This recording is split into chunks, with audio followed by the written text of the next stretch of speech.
نن چې څومره غټ کفار دي ټول د اسرائیل په شا باندې ولاړ دي، که برطانیه ده، که فرانس دی، که هندوستان دی، که امریکا ده، دا ټول د اسرائیلو په شا باندې ولاړ دي. په ملا باندې ډبوي چې او بالکل ډېر نر کار کې، که ستا پیسې په کار دي، که ستا اسلحه په کار ده، که ستا افرادي قوت په کار دی، موږ یې درکو. شابه د دې مسلمانانو نسل کشي وکړه، د دې پېښکني وکړه، دې ارض مقدس نه دي وباسه. تېرو ورځو کې د حماس یو مشر دی اسماعیل هانیه، اسرائیلو په بمبارۍ کې 3 ځوان زامن چې کوم دی په یو بمبارۍ کې شهیدان شو او 3 وسیع شهیدان شو.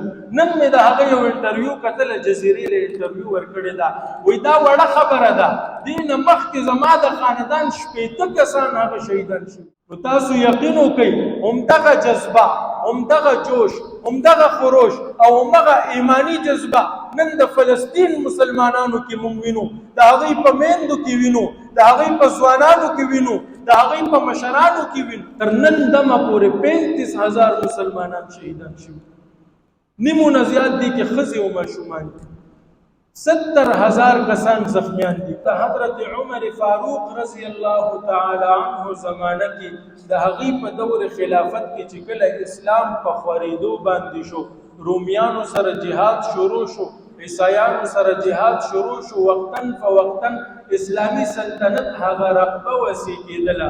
نو دغه وخت چې په دې کې حضرت ابو عبیده رضی الله تعالی عنه دله یو لښکر ورکو د فلسطین په طرف باندې دی لاړل جهاد دپاره، چې هلته ورسېدل د هغه ځای چې کوم عیسایان پادریان و هغوی راجمع شو، هغوی د مسلمانانو هغه شان و شوکت ولیدلو، د هغوی هغه تقوا او پرهیزګاري لیدلې وه او په زړه کې د جهاد هغه جذبه لیدلې وه. نو دوی ورته ویل چې موږ بغیر د جنګ نه تاسو ته د مسجد اقصی چابیانې درکو او دا ځمکه درته حواله کوو، خو زموږ یو شرط دی، تاسو به خپل امیر المؤمنین راغواړئ. حضرت عمر فاروق رضی الله تعالی عنه ته خط ولیږلو چې حضرت دا علاقه بغیر جنګ فتح کېدی شي، خو صرف تاسو له بلک تکلیف درکو چې تاسو دلته تشریف آوري وکړئ چې دا علاقه موږ ته د بغیر جنګ حاصل شي. حضرت عمر فاروق رضی الله تعالی عنه ته چې کله دا مکتوب ملو شو، حضرت علی المرتضی رضی الله تعالی عنه په مدینه منوره کې خپل نائب کو او ځان سره خپل غلام روان کو، یو اوښه باندې سپور دی او روان دی فلسطین طرف. ډیر عجیبه منظر دی، دغه 22 لاک مربع میل باندې حاکم دی او هغه سره صرف یو اوښ سورلی ده او 2 غوټي راځوړندې دي، یو طرف ته ستوان دي او بل طرف ته کجوري دي، یو غلام ورسره دی. چې کله سفر شروع کو غلام ته وی چې ګوره داسې به نه وي چې ته امیر المؤمنین او زما په تا باندې مقام ډیر دی، سفر به کوو دواړه په شریکه، کله به ستا نمبر وي او کله به زما نمبر وي، په نمبر باندې په یو سورلی باندې دواړه سورلی دي. چې بیا کله فلسطین ته ورسېدل نو د هغه عیسایانو پادریان راجمع شوي دي چې د مسلمانانو امیر المؤمنین راځي، نو دوی تماشه کوي چې د سره به کم عظیم الشان لښکري، دا دومره چې په ټول عالم باندې روب او دبدبه او دهشت پروت دی، نو د سره خو به ډېر یو ناشنا لښکر وي او د ده خو به ډېر زیات یو شان او شوکت وي او دی خو به ډېر زیات یو غټې قافلې سره راځي. چې کله هغوی ولیدل چې یو امیر المؤمنین دی بل ورسره خادم دی او یوه سورلی د دواړه په هغوی باندې مزل کوي، حق حیران پاتې دي. چې کله عمر فاروق رضی الله تعالی عنه راورسېدو نو د امیر المؤمنین په لباس کې څو ځایه پیوندونه لګېدلي دي. حضرت انس رضی الله تعالی عنه فرمایي چې د یوې اوږې نه واله تر بلې اوږې پورې 3 پیونده لګېدلي او یو روایت کې راځي چې دغه وخت کې د ده په جامه باندې 14 پیوندونه لګېدلي.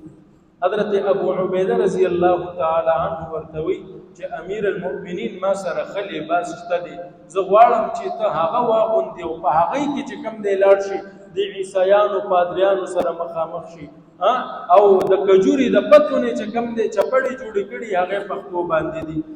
امیر المؤمنین عمر فاروق رضی الله تعالی عنه حضرت ابو عبیده ته وی که دا بل چا دا خبره کړې وي نو ما به بیا ډېر ښه جواب ورکړی وي. و صرف تا ته زه دومره ووایم چې موږ ته نن کوم دا عزت میلاو دی دا د اسلام د وجې دی، دا د عمده لباس او پوشاک د وجې نه دی. او تر څو پورې چې موږ اسلام راټینګ کړی موږ به عزتمند یو، او چې کله مو اسلام پرېښودو موږ به ذلیل او رسوا وګرځو. هغه عیسایانو پادریانو چې کله دا وکتل وایي موږ په خپل مذهبي کتاب کې دا نښه کتلې وه چې د بیت المقدس فاتح چې کوم دی د هغه نوم به عمر وي، په جامو کې به پیوندونه لګېدلي وي، او دغه رنګې ډېر په دې حال کې دا کم حالت کې چې ته رالې په همدغه حال کې به راځي او بیت المقدس به فتح کوي. لهذا موږ هېڅ قسمه څه جنګ نه غواړو، دا واخلئ د دې امانت چابیانې او تاسو ته مو وسپارلي. نو لومبی ځل بیت المقدس دا د عمر فاروق رضی الله تعالی عنه په زمانه خلافت کې فتح شوی دی. هغې نه بعد بیا په 1099 کې چې کله پیلنی صلیبي جنگ وشو، د هغې په نتیجه کې صلیبیانو ډېر زیات قتل او قتال یې وکړو، وینې وبهولې او دا بیت المقدس یې بیا د دې قبضه ترلاسه کړل. په 1187 کې تقریبا 180 سال بعد بیا سلطان صلاح الدین ایوبی دوباره بیا په دغه ځای باندې حمله وکړله چې کله دې بیت المقدس خواته ورسېدلو بیا عیسایانو وویل چې موږ جنګ نه کوو، بغیر جنګ یې چې کوم دی تاسو ته حواله کوو. نو دغه 1187 نه واخله تقریبا 1916 پورې دا بیت المقدس بیا د مسلمانانو په قبضه کې کم و بیش 1000 سال جوړیږي چې دې باندې مسلمانانو خپل قبضه او د هغې په حکومت. بیا په 1901 کې چې کله سلطان عبدالحمید ثانی دا د خلافت عثماني په اخري خلفاو کې دی، هغه ته چې کوم دی د فرانس او برطانیې دغه انګریزان او یهودیان رالل، ورته وایي چې ستاسو دغه چې کوم خلافت دی دا بالکل په اخري ډګرو کې دی او ډېر زیات چې کوم دی نو د آسودګۍ ښکار دی، مالي مشکلاتو سره مخامخ یي. تاسو موږ ته د فلسطین دا ځمکه راکړئ چې څومره مال او متاع ستاسو لګي، څومره قیمتي زر هم لګي، چې څومره ستاسو دنیاوي ساز و سامان لګي، موږ به هغه تاسو له درکړو. عبدالحمید ثانی د دې پیشکش نه انکار وکړو او ډېر زیات په سخته باندې هغې ته جواب ورکړو چې موږ به هېڅکله هم نه خرڅېږو. هغې نه بعد دی بیا د خلافت عثماني چې څومره ګورنران په هغې کې چې دې ته پته و چې دا یو کرپټ سړی دی، بدعنوانه سړی دی، په هغې باندې پیسې ولګولې، په هغې باندې خپل انویسټمنټ وکړو، هغې واخیستل. په دې کې یو علي ابن حسین نوم راځي چې په 1916 کې دلې پیسې ورکړې او د په مدینه منوره باندې حمله وکړله. دغه د خلافت عثماني زوال شروع شو.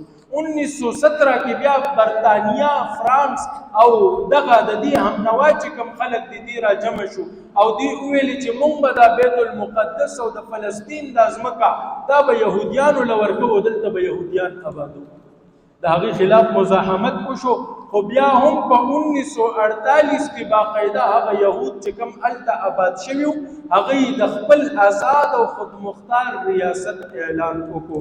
د هغې خلاف د عرب رؤوتل عربو سره جهاد هم وشو، خو څه نتیجې ونه شوه ځکه چې په شا باندې برطانیه هم ولاړه وه او فرانس هم ولاړو، امریکا هم ولاړه وه.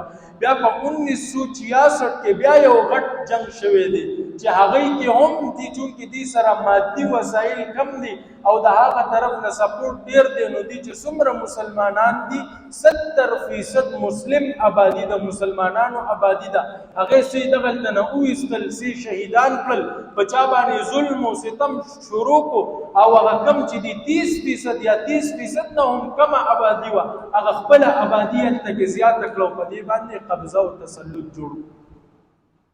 نو دا قریبا 100 کاله یا څه د پاسه 100 کاله نه دا بیت المقدس دی یهودو سره دی. حالانکه د دې تاریخ ما تاسو ته عرض کړو چې 1000 سال کم و بیش دا د مسلمانانو زیر تسلط پاتې شوی. نو نن که بیا فلسطینی مسلمانان هغوی راوځي مزاحمت کوي، د حماس په صورت کې جهاد کوي، خپله دفاع کوي، هغه ځمکه چې هغې نه اخیستلې شوې ده هغه حاصلولو دپاره خپل کوششونه کوي، نو دا په هر مذهب کې روا دي. اسلام هم دې ته دا اجازت ورکړې، بلکې اسلام خو ورته ویلي دي چې هغه ځمکه چې تا نه کفارو قبضه کړله په دغه ځمکو والا باندې جهاد فرض شو، دوی به لازمي طور باندې جهاد کوي، د هغې خلاف به مزاحمت کوي. او په نور عمومي په ټولو مسلمانانو باندې جهاد فرض کفایي دی. دا د هر مسلمان حق جوړیږي چې چېرته یو مسلم سلطنت او مسلم علاقه په هغې باندې کافر او غاصب پې راځي، د هغې خلاف به دا ودرېږي او مزاحمت به کوي او جهاد به کوي. نو اوس دا حالات دې ته رسېدلي وو که چېرته حماس دا اوس کال نیم مخکې دا حملې نه وې کړې او باقاعده هغه شدت سره یې په دې سره هغه جنګ نه وې شروع کړې، نو ډېره قریبه وه چې عربو هم چې کوم دی په رسمیاتو باندې تسلیم کړی وی، پاکستان هم په رسمیت باندې تسلیم کړی وی، چې کله دې دا مزاحمت راښکاره کړو د فلسطین دا قضیه او د دغه یهودو دا غاصبانه تسلط دا دنیا ته یو ځلې بیا راښکاره شو.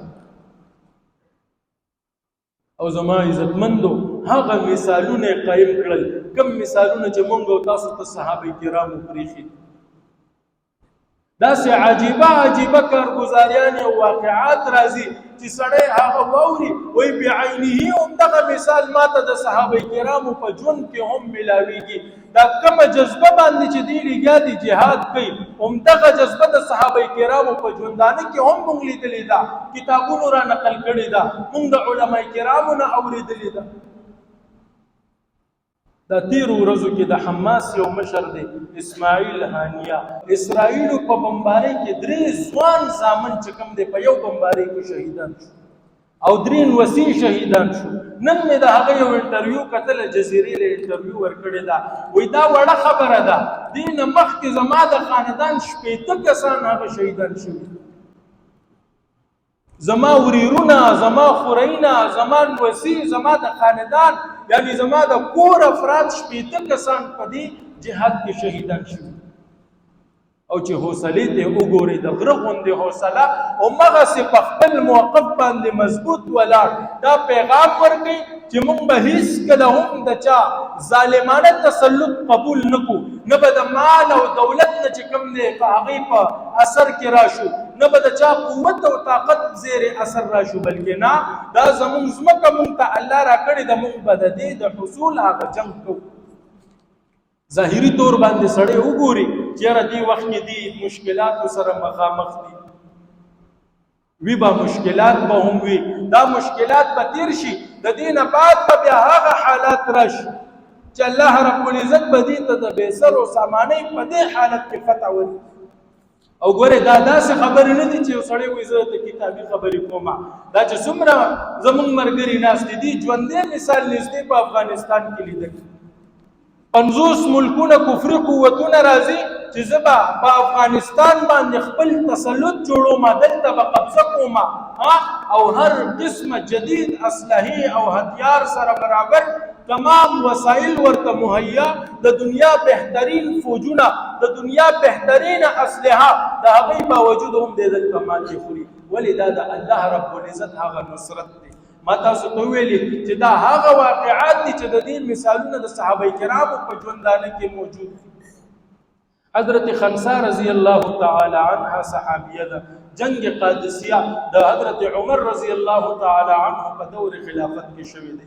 رومیانو سره جنگو ډیر یو لوی جنگ دی، یو طرف ته اسونه دي او بل طرف ته هاتیان دي، ډیر یو لوی لښکر یې راوستی دی.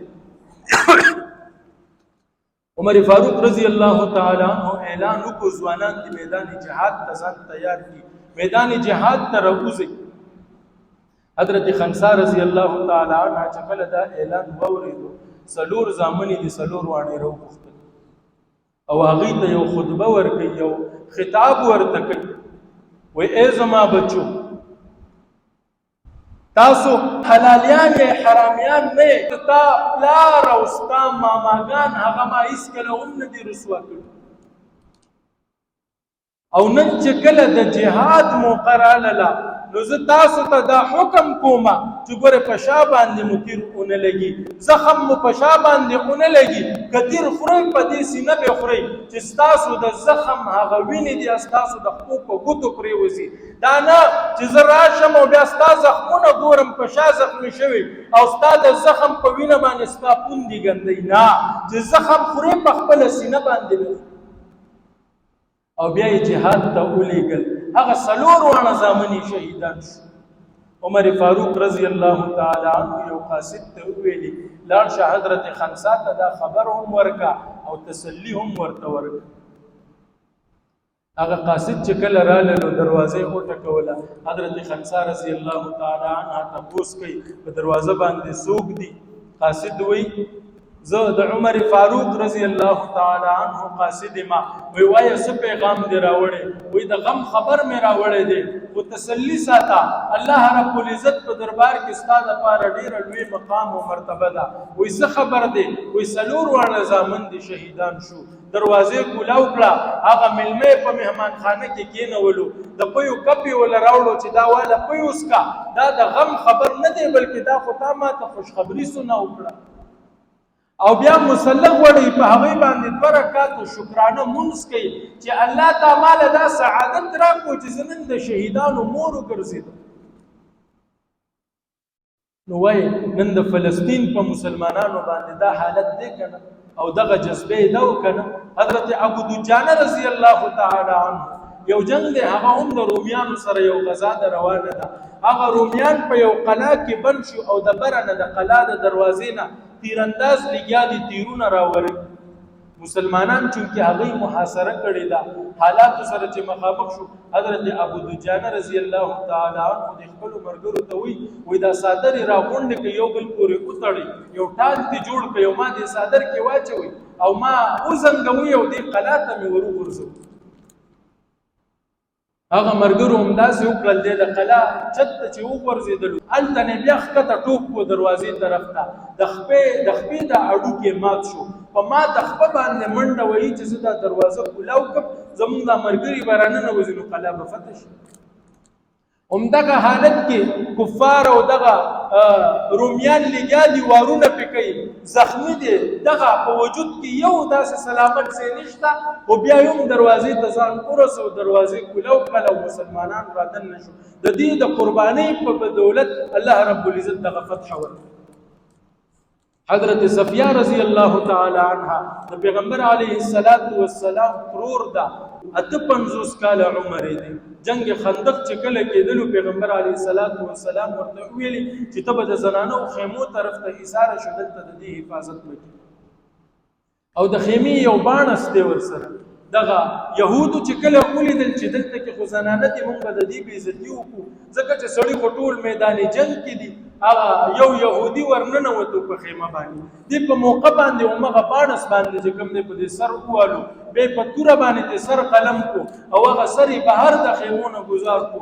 نورو یهودیانو چې ولیدل وایي چې نه دلته خو صرف ښځې نه دي، سړي هم ناستې دي د دې پهره کې. روزانه داسې هم نه چې د مخامخ جنگ دی، مخامخ په مخامخ به زور سره معلوم شي. نه، چېرته کې عام ماشومان را جمع شوي دي، لوبې کوي، په هغوی باندې بمباري شي. چېرته کې زنانه را جمع شوي دي، په کورونو کې دي، هسپتالونو کې دي، په هغوی باندې بمباري وشي.